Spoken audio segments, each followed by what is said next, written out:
Florence Villeminot is standing by to take us to the international headlines. Morning again, Flo. Hi, Helen. Lots of papers are focusing on the unrest in Iraq. And over the weekend, supporters of that Shiite cleric, Muqtada al-Sadr, penetrated the green zone and briefly took over the Parliament building. That's right. The political crisis is getting a lot of attention across the world, really. I thought we'd start with a cartoon in Sharq al-Awsat. That's a pan-Arab paper based in London. I'll explain it to you. It's a little confusing here. What you can see is this big crisis, the fat man there, and the government trying to push this crisis into the closet, essentially, get rid of it, hide it, but it seems like it's having difficulty containing the situation. That's the caption there of the cartoon. This political crisis getting a lot of attention, as I said, around the world. The editorial of the New York Times takes a closer look at it.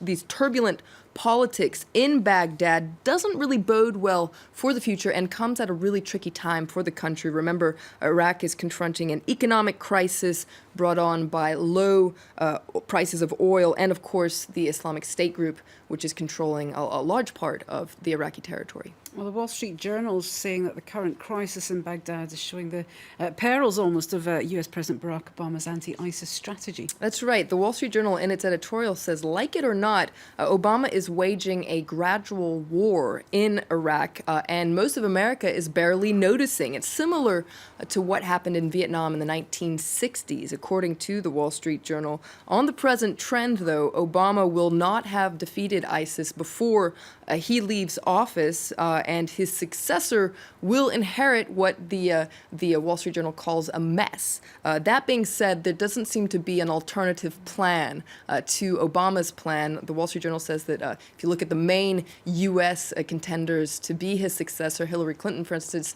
she's going to follow Obama's plan. Meanwhile, Donald Trump, keep in mind the Wall Street Journal is not a big fan of Donald Trump. His plan is to crush ISIS, but he's not really saying exactly how he'll do that. So the Wall Street Journal says good luck on January 20th, 2017.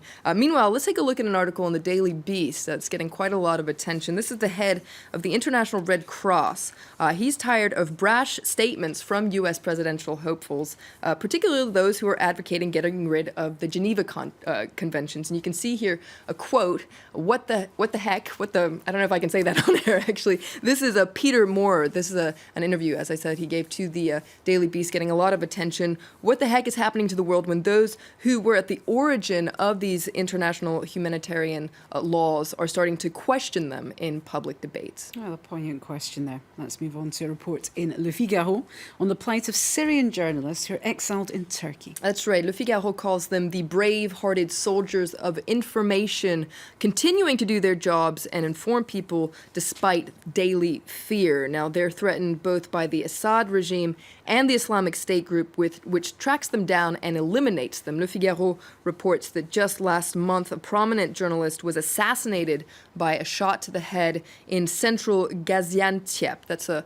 what's known as the Turkish capital for exiled Syrian journalists along the border between Syria and Turkey. Now, the woman you can see in the photo here is Zoya Bostan. She's exiled there. She used to read the news on Syrian national TV. She now works for a radio station in Turkey, and she says, you learn to live with fear on a daily basis. You don't have a choice.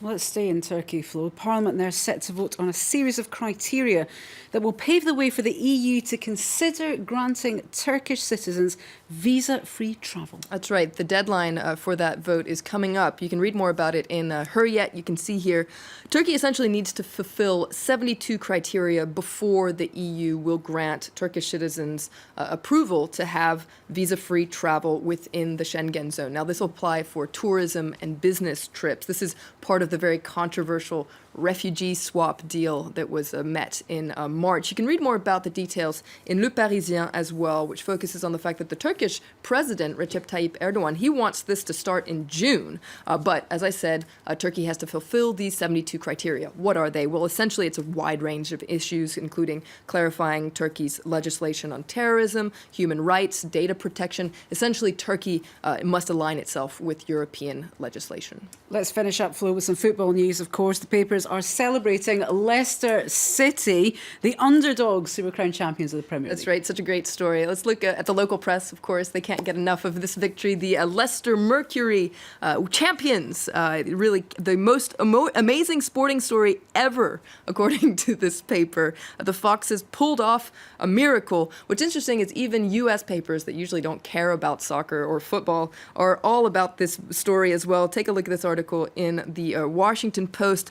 Believe it. What I love about this article, though, is it explains to readers just how to pronounce Leicester. Yes. It's not Leicester, it's Leicester. But this says that the impossible dream has come true, so bravo to the Foxes. Bravo to them indeed. It's a very heartwarming story. I never thought we'd see the Leicester Mercury in the press review. Me neither. But, first time for everything. Thank you so much. Thas Vimino with the International Press Review. Business editor Stephen Carroll, of course, talking us through the day's figures.